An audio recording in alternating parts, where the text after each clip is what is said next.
నమస్తే, welcome to టీటీ9. Telangana రాష్ట్ర వ్యాప్తంగా బీసీ ఉద్యమం జోరందుకుంది. ఏ పార్టీ చూసినా సరే, ఏ సంఘం చూసినా సరే బీసీ అనే నినాదం లేనిది ఎక్కడ కూడా మాట్లాడలేకపోతుంది.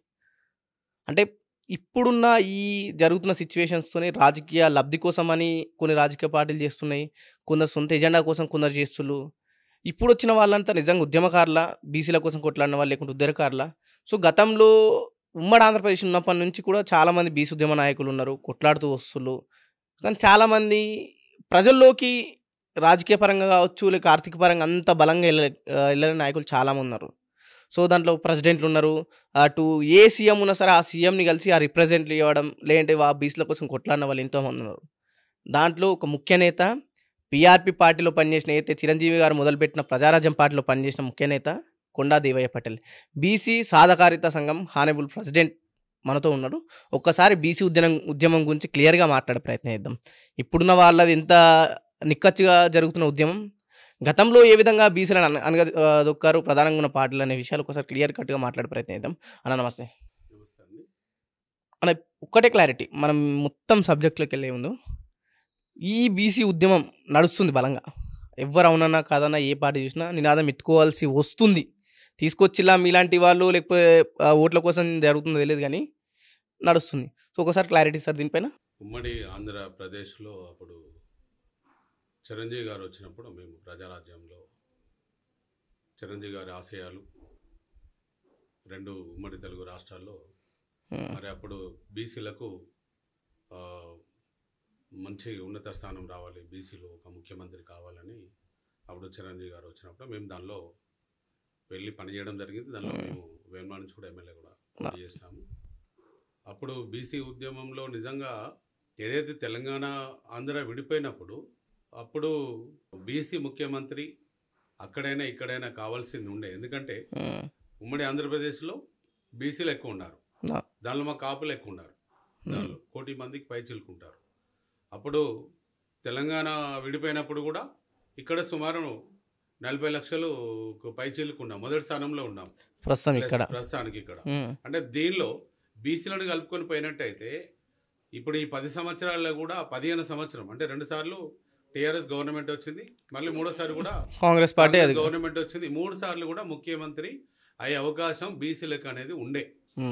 కానీ బీసీలలో వెనుకబడితనము, ఆర్థికంగా ఎదగకపోవడము, ఒక కట్టుబాటుతనంలో లేక, ఎవరైతే ఈరోజు ఉన్నత పార్వర్డ్ క్యాస్ట్ కులాలు రెడ్డిలైనా, మరి అప్పుడు కమ్మలైనా, రావులైనా, దొరలైనా కూడా కొద్దిగా ఆర్థికంగా ఉన్నారు. వాళ్ళకు యూనిట్గా అరే మనము ముఖ్యమంత్రి కావాలనుకుని పట్టుబట్టి బీసీలను రాకుండా 2 రాష్ట్రాల్లో కూడా అది అన్యాయమే జరిగింది. అంటే ఇప్పుడు ప్రస్తుతం ఉన్న 2 రాష్ట్రాల్లో రాజకీయాలు చూసినా, ఉమ్మడి ఆంధ్రప్రదేశ్లో రాజకీయాలు చూసినా 90% గతంలో కమ్మలు పాలించిళ్ళు, లేదంటే రెడ్లు, వెల్మలు.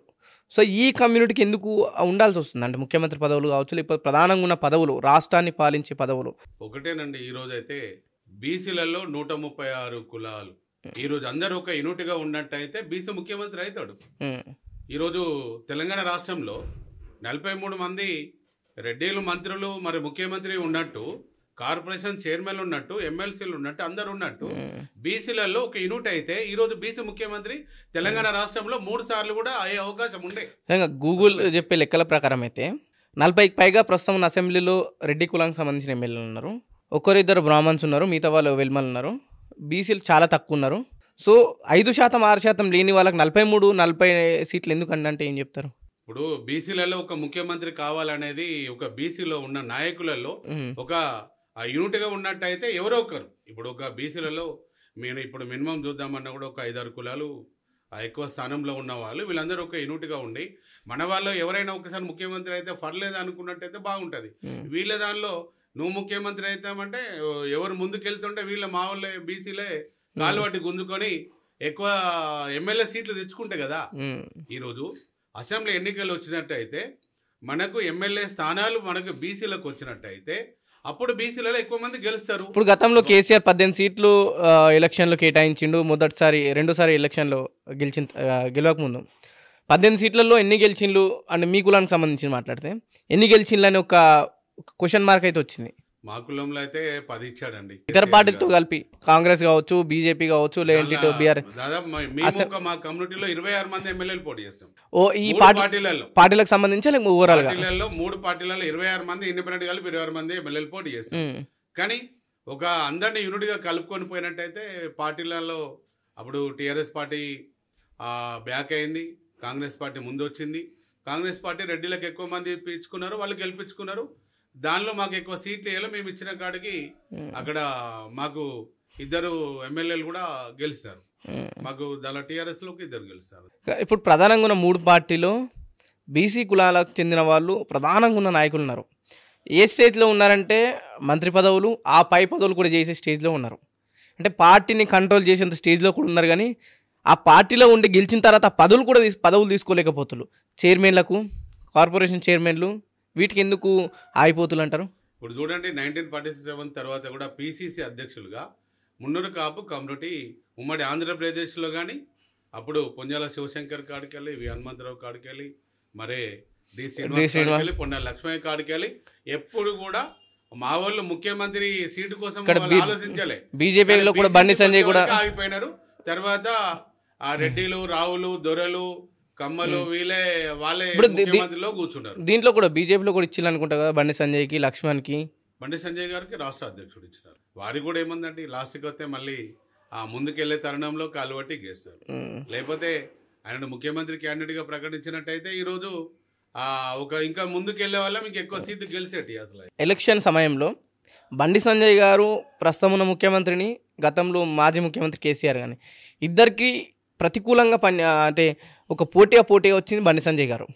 సడన్ ఎలక్షన్ దగ్గరకు వస్తున్నప్పుడు బండి సంజయ్ గారిని సైడ్కు తప్పించి మేము అధికారంలోకి వస్తే, బీజేపీ చేస్తున్న నినాదం మేము అధికారంలోకి వస్తే బీసీని ముఖ్యమంత్రి చేస్తామన్నది.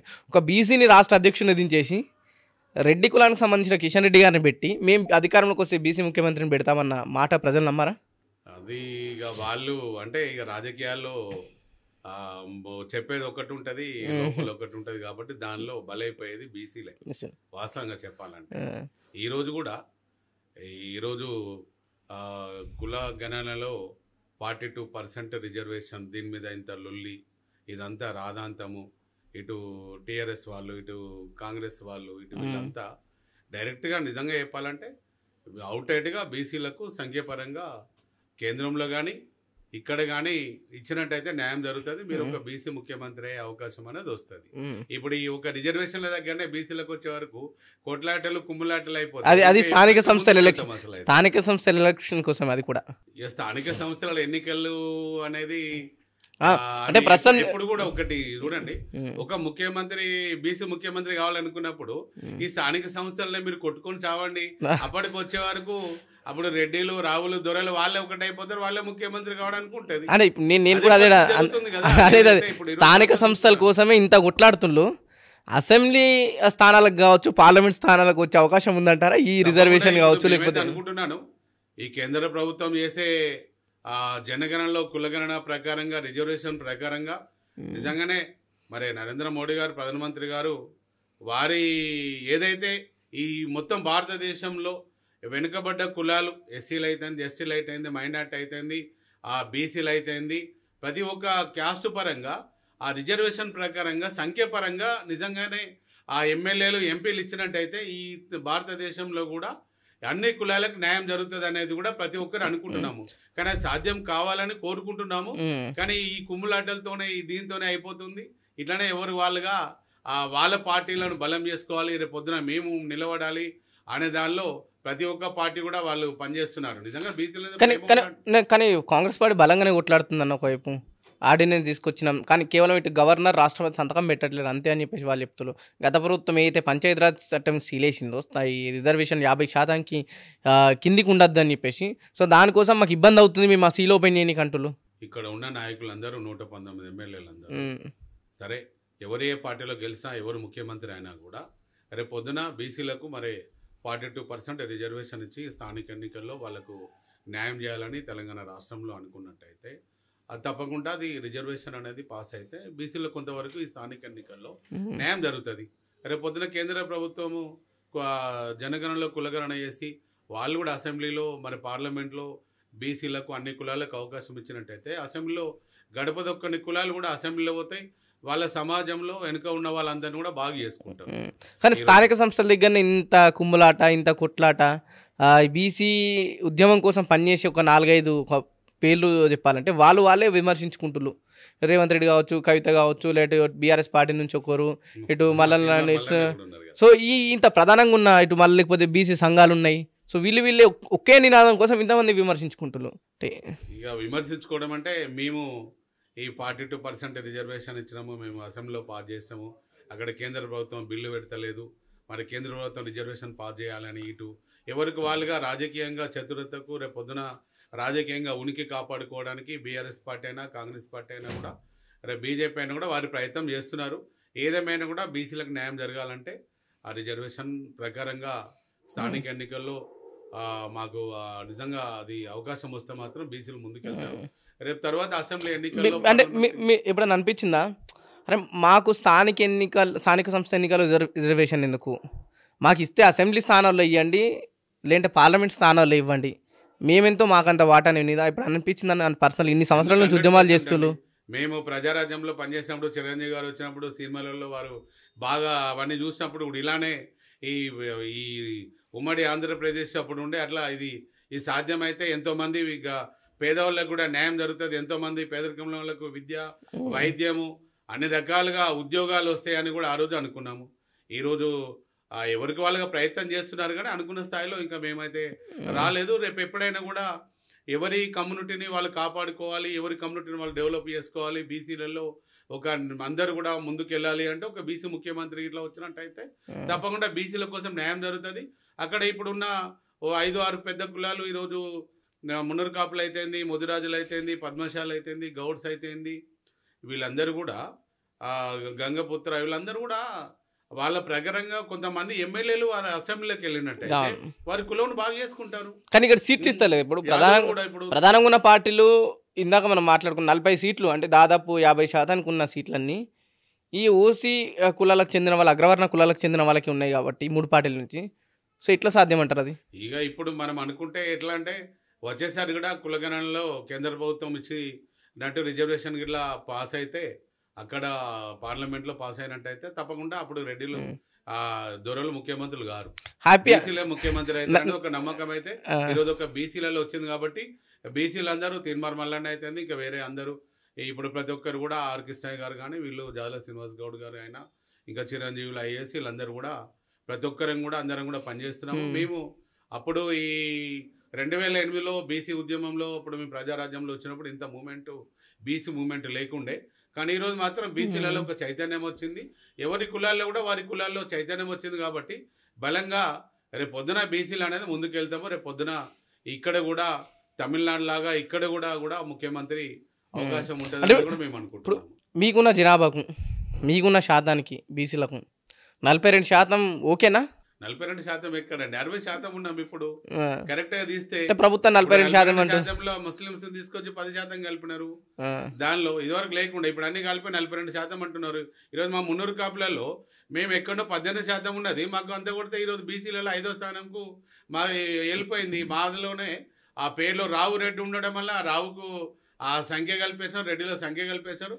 లాస్ట్కి అయితే బీసీలలో 5వ స్థానంలోకి వెళ్ళిపోయినాం. ఈరోజు మేము ఆ బీసీలలో మొదటి స్థానంలోనే 5వ స్థానంలో. మీరు ఏ లెక్కల ప్రకారం చెప్తున్నారు సంఖ్య తగ్గింది లేదంటే ఆ పర్సంటేజ్ తగ్గిందని? ఒక్కటే మేము ఇప్పుడు మాకు మున్నూరు కాపు అనే ఇప్పుడు ప్రతి ఒక్క పేరు ఉంటుంది. కొండదేవయ్య నేను పటేల్ అని ఉన్నట్టయితే కొండదేవయ్య రెడ్డి రావు ఉంటే ఆ రెడ్డి ఉంటే రెడ్డిలకు వెళ్ళిపోతే రావులు ఉంటే రావులకు వెళ్ళిపోతే సంఖ్య పెరిగిపోయింది. ఇప్పుడు ఈ కులగణన జరిపిండ్రు, ఆ లెక్కలు బయట పెట్టలేరు. గతంలో సమగ్ర కుటుంబ సర్వే అని చెప్పేసి ఆ లెక్కలు బయట సో అంటే ఏ ప్రకారం మీరు అంచనా ఇస్తున్నట్టు లేదు, వాళ్ళు జస్ట్ అవుట్లుక్ ఇచ్చినారు.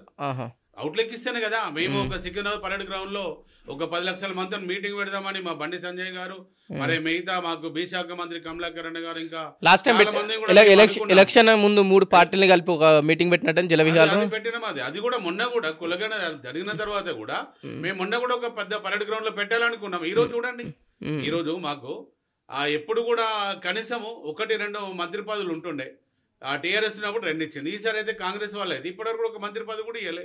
ఆది శ్రీనివాస్ అయితే మా కార్పొరేషన్ ప్రకటించి కూడా ఇప్పటివరకు కార్పొరేషన్ ఫండ్స్ కూడా ఇవ్వలే, ఒక చైర్మన్ కూడా ఇవ్వలే, ఒక ఎమ్మెల్సీ ఇవ్వలే, ఒక రాజ్యసభ ఇవ్వలే. ప్రభుత్వం ఈ రోజు మేమైతే ఇంత సంఖ్యలో ఉండి కూడా మేము అన్యాయం జరుగుతుంది.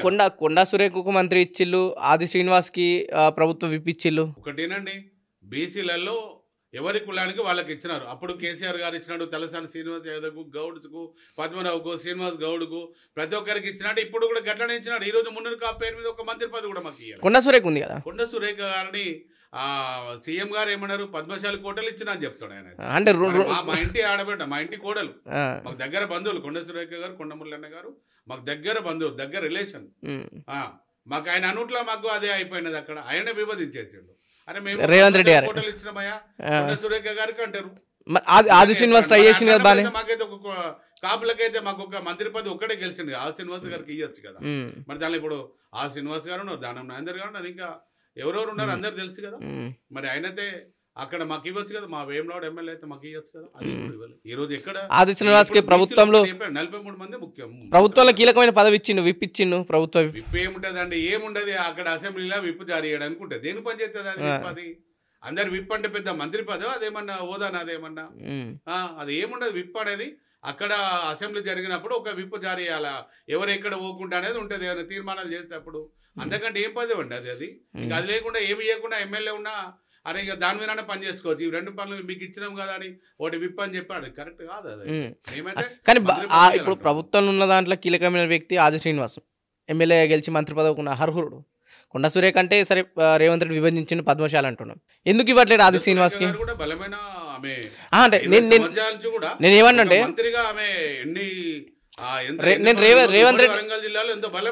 రేవంత్ రెడ్డి విభజించిన ప్రకారం చెప్తున్నాను నేను. రేవంత్ రెడ్డి విభజించిన అంటున్నా కానీ మేము మా ఇంటి కోడలు ఆమె, మా ఇంటికి వచ్చిన ఆడబిడ్డ, మేమెందుకు అలా అంటామండి అనము. ఇప్పుడు ఎవరైనా కూడా ఎవరింటికి వెళ్ళినా కూడా ఇంటి ఆడబిడ్డను వాళ్ళ కులంకన్నా విభజించింది ఎవరు? రేవంత్ రెడ్డి గారు.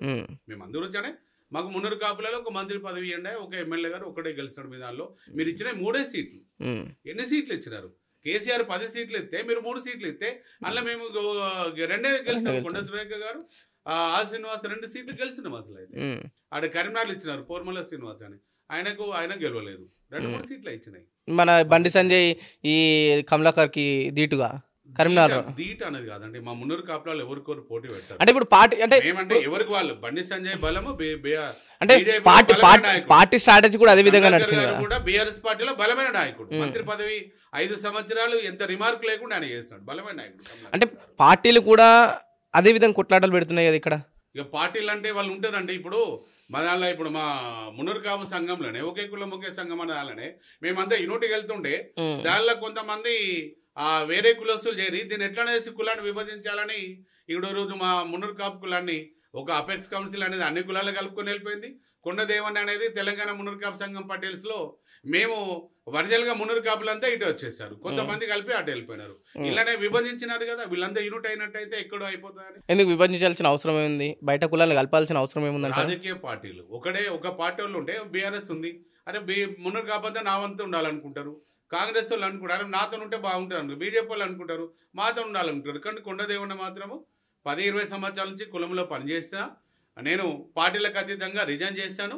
5 సంవత్సరాలు పార్టీలకు అతీతంగా పనిచేస్తా. మళ్ళీ కూడా 3 పార్టీలలో మున్నూరు కాపులు బలంగా ఉండాలి, ఎవరు ఏ పార్టీలో ఉన్నా అందరికి న్యాయం జరగాలనే ఉద్దేశం కొద్దీ నేను అన్ని కులాలు కలిపే దానిలో దానిలో ఒప్పుకోకుండా మళ్ళీ మా పటేల్ సంఘంలో కూటమి నుంచి వైదొలికి ప్రెసిడెంట్ గా ఈరోజు ఒక 1 ఇయర్ తీసుకున్నాను.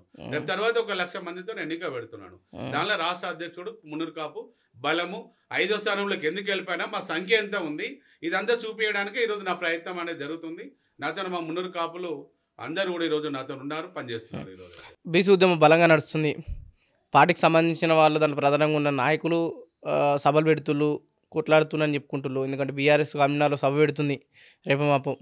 ఇటు కాంగ్రెస్ సంబంధించిన నాయకులు ఢిల్లీ జంతర్ మంతర్ దగ్గరికి వెళ్తున్నారు. ఇటు కవిత జాగృతి పేరుతో అటు బీసీల కోసం కొట్లాడుతున్నట్టుంది. మరోవైపు తీర్మార్ మన్నల ఇటు బీసీ సాధకార సంఘం అని చెప్పేసి ఇటు కొట్లాడుతూనే ఉన్నారు. సో వీటన్ని చూసి ఏమనిపిస్తుంది? ఎవరు కొట్లాడినా ఎవరు ఏమి చేసినా అల్టిమేట్ మాకు కావాల్సింది బీసీలకు న్యాయం జరగాలి. ఎవరికి వాళ్ళుగా ఎవరి పార్టీ ఉనికి కాపాడుకోవడం కోసం మీటింగ్లు పెట్టుకుంటారు, కాంగ్రెస్ పార్టీ వాళ్ళు జంతర్ మంతర్ దగ్గర వెళ్ళి బీజేపీ వాళ్ళు చేస్తలేరని వాళ్ళ మీద దుమ్మెత్తి పోస్తారు, ఇటు బీఆర్ఎస్ వాళ్ళు కానీ ఎవరి పార్టీ ఉనికి కాపాడుకోవడం కోసం చేస్తారు. అల్టిమేట్గా అందరు పార్టీలు కూడా మన ఏదైతే బీసీలకు న్యాయం జరిగే విధంగా స్థానిక ఎన్నికల్లో మాకు అవకాశము 42% రిజర్వేషన్ అయిపోయిన తర్వాతనే స్థానిక ఎన్నికలు పెట్టాలనేది కూడా మేము బీసీ సాధికార సంఘం నుంచి డిమాండ్ చేస్తున్నాము. రేపు పొద్దున కూడా ఈ రిజర్వేషన్ స్థానిక ఎన్నికలు అయిపోయినాక కూడా రాబోయే 3 సంవత్సరాల కాలంలో కూడా 2 సంవత్సరాలు అయిపోతుంది. ఇంకా 3 సంవత్సరాల్లో కూడా భారతీయ జనతా పార్టీ ఈరోజు కేంద్ర ప్రభుత్వము మరి ప్రధానమంత్రి నరేంద్ర మోడీ గారు అక్కడ ఉన్నారు, ఇక్కడ మా బండి సంజయ్ గారు ఉన్నారు, కోవ లక్ష్మణ్ గారు ఉన్నారు, ధర్మపురి అరవింద్ గారు ఉన్నారు.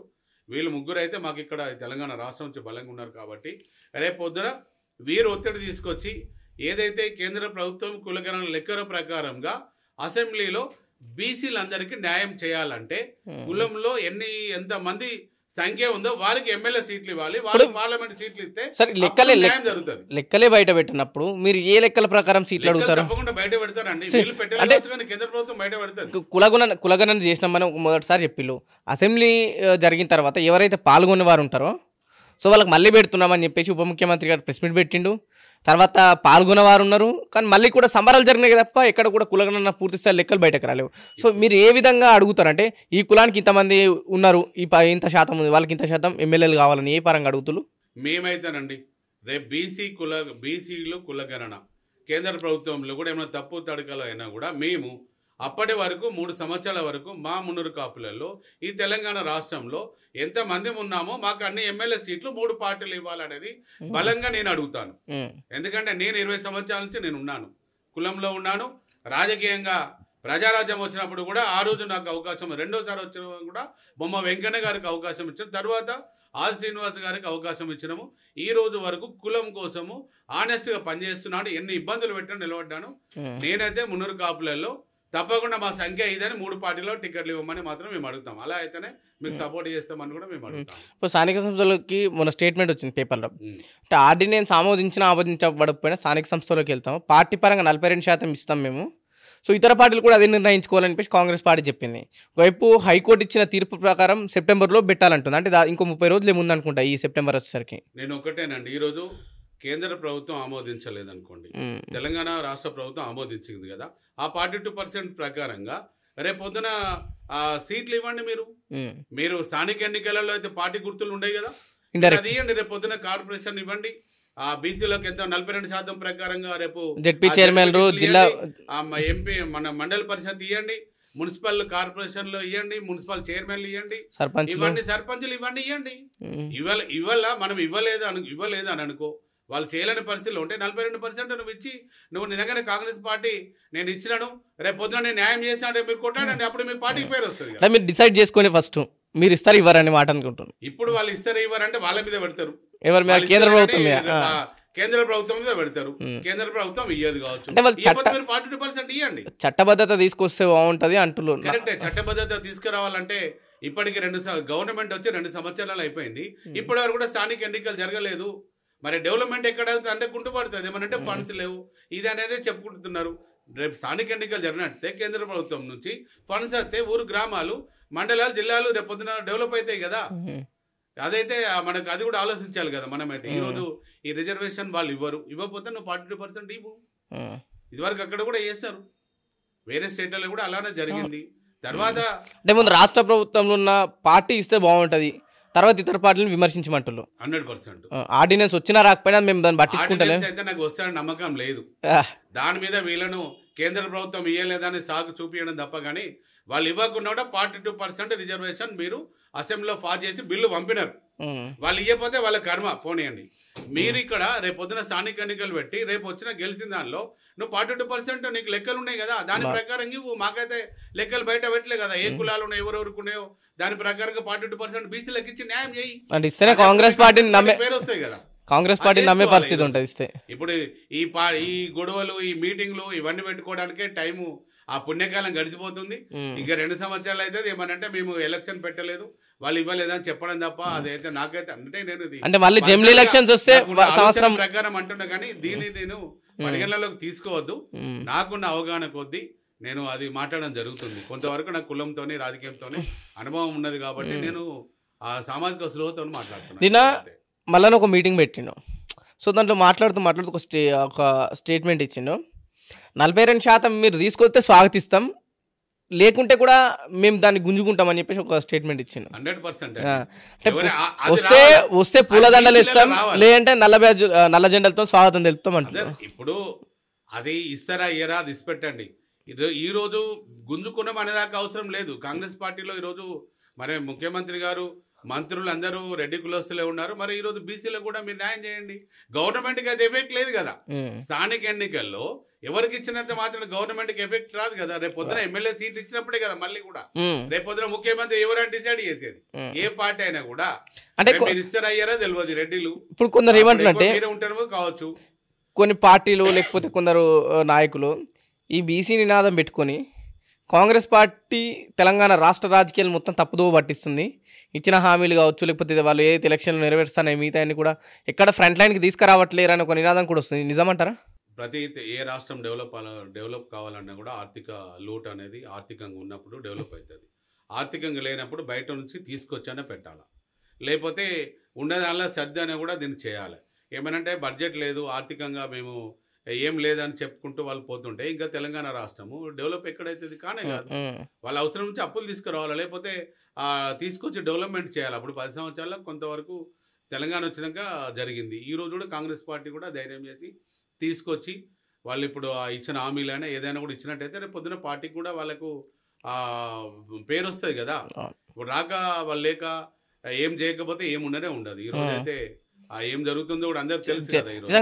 అధికారంలో ఉన్న రాష్ట్రంలో అధికారంలో ఉన్న పార్టీ జంతర్ మంతర్లో ధర్నా చేయడం ఎంతవరకు కరెక్ట్ అంటారు? అంటే ఒక ప్రధాన ప్రతిపక్షం ఉన్న పార్టీ కూడా ప్రధాన ప్రతిపక్షంగా ఉన్న పార్టీ కరెక్టే, కేంద్రంలో అధికారంలో లేదు కదా. వీళ్ళ అధికారంలో ఉన్నట్టయితే ఇవ్వకపోతే తెలిసేది. కేంద్రంలో భారతీయ జనతా పార్టీ బీజేపీ ఏం చేస్తుంది అంటారు? సరే రాష్ట్రంలో అధికారం లేదు, బీజేపీ ప్రధానంగా నడిపిస్తుంది మాత్రం బీసీ నాయకులే తెలంగాణలో, కేవలం అధ్యక్ష పదవులు లేవు అంతే. రాజకీయంగా నేను అంత లోతుకు వెళ్ళను కానీ ఇప్పుడు కేంద్ర ప్రభుత్వం కూడా ఏంటంటే ఆచితూచి అడుగు వేయాల్సిన అవసరం అనేది ఉంటుంది. వీళ్ళది ఒక్కటే రాష్ట్రం, ఒక తెలంగాణ రాష్ట్రంలో ఏది కావాలో మనకు హక్కులు ఏం కావాలో మనం అడుగుతాం. కేంద్ర ప్రభుత్వం ఉన్నప్పుడు కూడా ఆచితూచి అడిగేస్తారు. దాన్ని ఎంతవరకు కూడా న్యాయం చేస్తారని కూడా నేను అనుకుంటున్నాను. కానీ వారు ఇప్పుడు ఇవ్వకపోయినా 42% నువ్వు స్థానిక ఎన్నికల్లో గెలిపించేసి 42% బీసీలకు ఇక్కడ గెలిచినారు. వీళ్ళకు కార్పొరేషన్ చైర్మన్లు, ఎమ్మెల్సీ, మన మున్సిపల్ చైర్మన్లు కానీ మన మండల పరిషత్ చైర్మన్లు అయినా సర్పంచ్లైనా ఇవన్నిట్లలో 42% కాంగ్రెస్ పార్టీ నీతి నిజాయితీగా మేము చేస్తాము కులగణలు అని వాళ్ళు నిరూపించుకుంటే రేపు ఆ పార్టీకి పేరు వస్తుంది. అదైతే చేయాల్సిన ధర్మం అయితే ఉంది. ఎందుకంటే వాళ్ళు కులగణన చేస్తారు కాబట్టి వాళ్ళు ఇవ్వకుండా కూడా వీళ్ళు చట్టబద్ధత అనేది అంటే చట్టబద్ధతలు కల్పించలేకపోయినప్పుడు వీరికి ఇట్లా ఇక్కడ గెలిచిన వాళ్ళకి ఇట్లా 42% రిజర్వేషన్ ఇచ్చినట్టయితే ప్రజల్లో కూడా వాళ్ళకి సానుభూతి దొరుకుతుంది కదా. ఇప్పుడైతే వీళ్ళు జంతర్ మంతర్లో చేస్తారు, ఇక్కడ బీఆర్ఎస్ పార్టీ మీటింగ్లు పెడతారు, ఇక్కడ మన మల్లన్న గారు పెడతారు. అందరు ఎవరికి వాళ్ళుగా బీసీలలో వాళ్ళ ఓట్లను కొల్లగొట్టడానికి కోసం వారు అందరు ప్రయత్నం చేస్తారు, ఏ పార్టీ అయినా కూడా. సరే ఓట్లు కొల్లగొట్టినా ఏమైనా రేపు పొద్దున బీసీలకు మాత్రం 42% రిజర్వేషన్ అనేది న్యాయం జరగాలి. రేపు పొద్దున దాన్ని అమలు చేయాల్సిన బాధ్యత కాంగ్రెస్ పార్టీది అయితే తప్పక ఉంటుంది. భారతీయ జనతా పార్టీ మరి ఇస్తుందా లేదా అనేది కూడా అది నమ్మకం అయితే లేదు నాకైతే. తెలంగాణ రాష్ట్రంలో మొన్నటి వరకు మల్లన్న వర్సెస్ కవిత నడిచింది. అటు కవితకి ఏం సంబంధం అని మల్లన్నకి ఏం సంబంధం అని కవిత. ఈ ఎపిసోడ్ ఎట్లా చూస్తారు? నేను కూడా మొన్న మాట్లాడినాడు కూడా. అంటే మేము ఏమంటామంటే 10 సంవత్సరాలు మీరు అధికారంలో ఉన్నప్పుడు లేని బీసీ నినాదంను ఇప్పుడు ఎలా తీసుకున్నారు అనేది కూడా తీన్మార్ మల్లన్న గారు కాదు, బీసీలలో అందరిలో ఉన్న ప్రశ్ననే ఉంటుంది లేండి. ఒక బీసీ బిడ్డ కొట్లాడుతుంది అని అంటే అది కొద్దిగా అందరూ ఓకే. ఈమె రాజకీయంగా అటు వాళ్ళ నాన్నగారు మరి మాజీ ముఖ్యమంత్రి కేటీఆర్ గారు వర్కింగ్ ప్రెసిడెంట్ ఉన్నారు, మరి వాళ్ళందరినీ కాదని జాగృతి పేరుతో బీసీలకు చేయాలనే సంకల్పము మంచిదే. కానీ దానిలో ఏంటంటే ఎవరికి వాళ్ళు విమర్శించుకోకుండా పనిచేసుకుంటేనే పొద్దున ఆమెకు మన తెలంగాణలో బీసీలలో కొంత న్యాయం జరుగుతుంది. మా తీన్మార్ మల్లన్న గారు కూడా రేపు పొద్దున సానుభూతి అనేది దొరుకుతుంది. ఎవరికి వాళ్ళు విమర్శించుకోవద్దు. మల్లన్న గారి ఆఫీస్లో దాడి చేయడం అదైతే మాకు చాలా బాధాకరం. ఎందుకంటే ఎవరైనా నాలాంటి వాళ్ళు ఎవరినైనా పెట్టుకొని మాట్లాడాలి, ఎవరికొరు తిట్టుకోవద్దు. బీసీలలో మనము ఆ ఉద్యమం చేద్దాము, మీ పార్టీలో మీరు చేయండి, మా పార్టీలో మేము చేస్తాము అనేది పెట్టుకుంటే ఏం కాదు. ఎవరికి వాళ్ళు అనుకుంటే ఏమవుతుంది, బయట ఈ సోషల్ మీడియాలో వచ్చేవరకు ఏమవుతుందంటే ఆమె ఒక ఆడపిల్ల, ఈయన ఒక ఎమ్మెల్సీగా ఉన్నారు. ఇప్పుడు ఒక సోదరి ఇక్కడ ఒక అన్నలాగా ఎవరికొరు తిట్టుకుంటే చూసే వాళ్ళకి ఎట్లుంటుంది.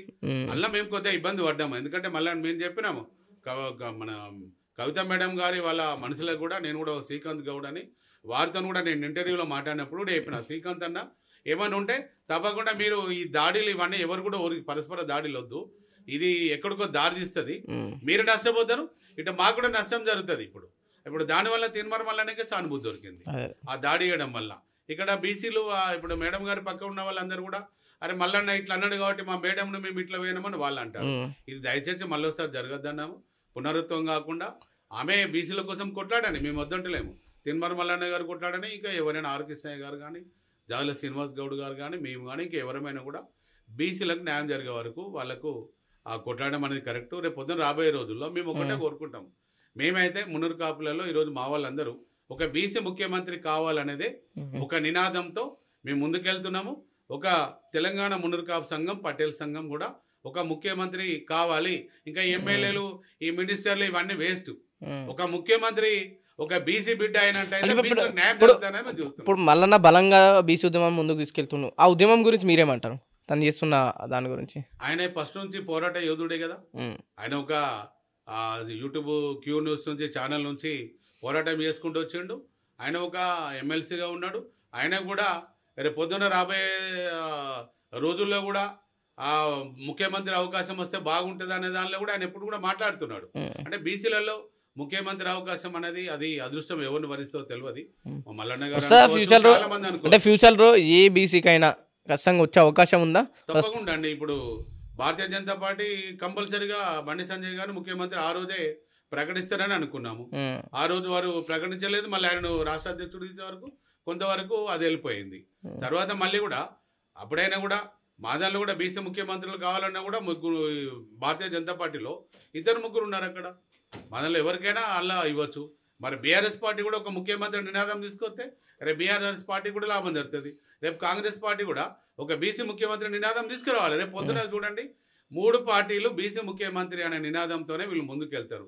తర్వాత వాళ్ళు ముఖ్యమంత్రి చేయరా కానీ లేకపోతే వచ్చే ఎలక్షన్లో మాత్రం ఖచ్చితంగా ఈ నినాదంతో ప్రజల్లోకి వెళ్తారు. ప్రజల్లోకి బీఆర్ఎస్ అయినా వెళ్తేనే వాళ్ళకు ఉంటది.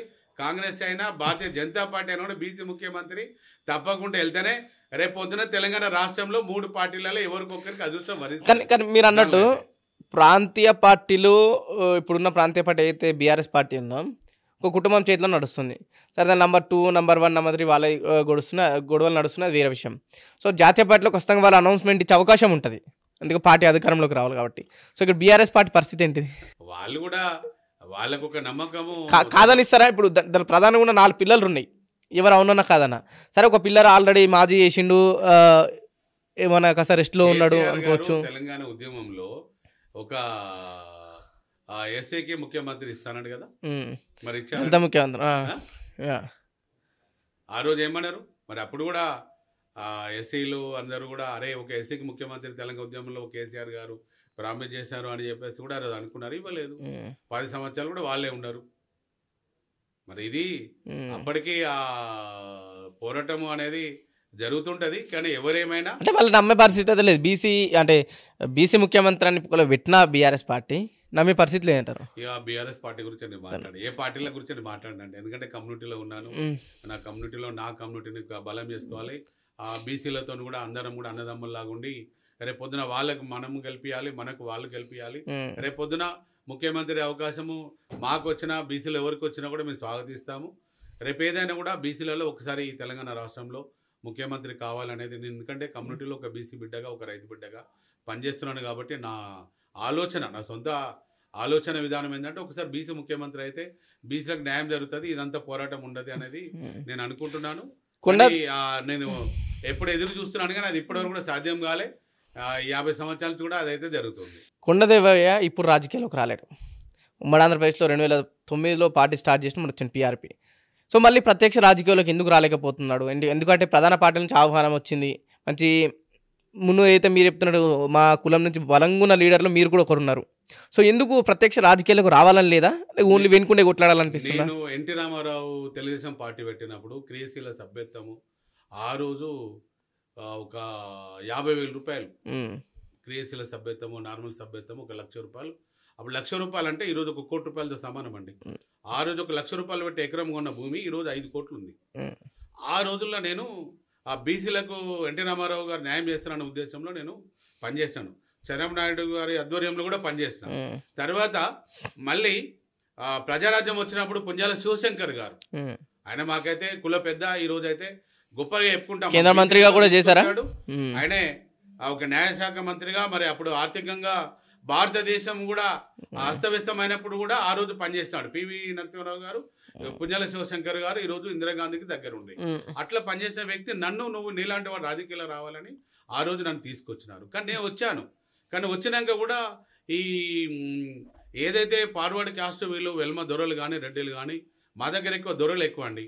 అక్కడ మాకు వాళ్ళు ఏం చేస్తారండి, కొండదేవి అంటోని ఈరోజు కర్నూలు జిల్లాలో రేపు ఒక ఎమ్మెల్యే గెలిచినట్టయితే జిల్లా మొత్తం అంటుపెట్టేస్తాడని భయపడి నన్ను టికెట్ రాకుండా దేవేంద్ర గౌడ్ గారు అప్పుడు నవ తెలంగాణ నుంచి ప్రజారాజ్యంలోకి వచ్చినారు. పెద్దిరెడ్డి గారు, దేవేంద్ర గౌడ్ గారు, వాళ్ళని టికెట్ ఇవ్వలేకపోయినారు. నా గాడ్ ఫాదర్ లేక నేను టికెట్ తెచ్చుకోలేని పరిస్థితిలో అయిపోయినాను.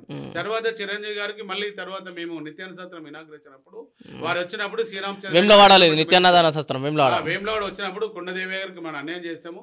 పరికల ప్రభాకర్ గారు కూడా చెప్పారు అప్పుడు, బ్రాహ్మణ అయినా కూడా, అరే మీకు తెలంగాణ రాష్ట్రంలో ప్రజారాజ్యంలో కొండదేవి లాంటి బలమైన నాయకుడు ఎవరున్నారు చూపియండి అని కూడా అన్నారు.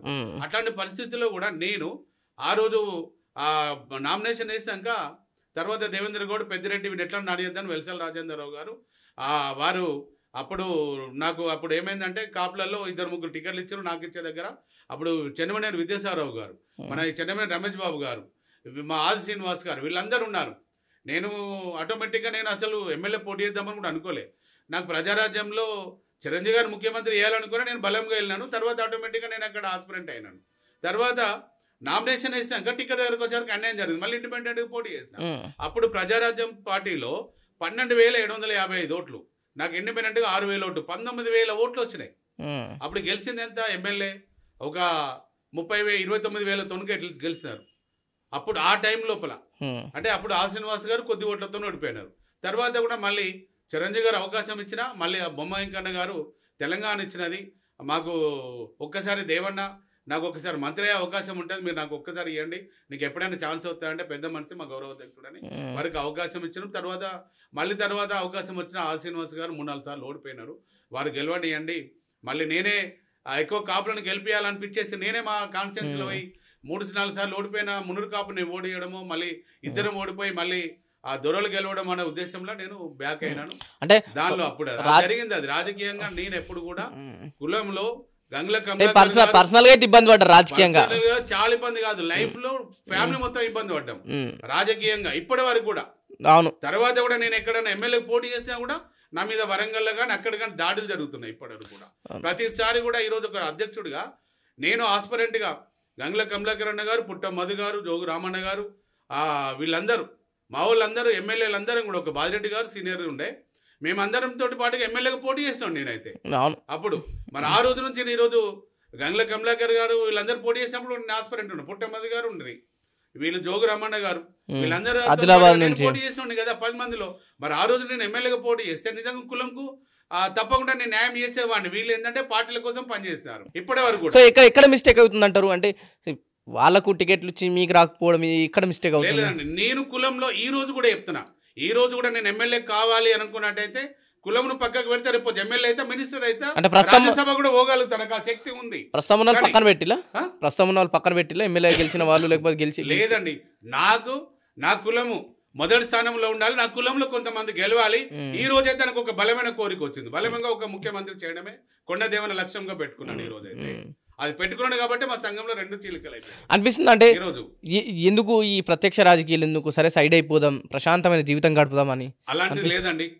రైతు బిడ్డ, రైతు అంటే వ్యవసాయం. ఒకసారి వ్యవసాయం చేసేవాడు 10 సంవత్సరాలు కాదు, లాభమైన నష్టమైన పంట మీద నమ్ముకొని ఈ రోజు పండించి ఈ రోజు రైతు అన్నం పెడతాడు. అంటే ఒక్కసారి మోసపోయాడు కొండా దేవాయి పాటలని, ఒక్కసారి మోసపోలేడు. ప్రజారాజ్యంలో మోసపోయిండు, తర్వాత ఇండిపెండెంట్గా మోసపోయిండు, ఇతర పార్టీలలో మోసపోయిండు, సరే మళ్ళీ పార్టీ నేను నిలబెడతాన్నప్పుడు కూడా మళ్ళీ మోసపోయిండు. జీవితాంతం మోసపోయినా నా కులం అయితే నేను పైకి తీసుకొచ్చానండి.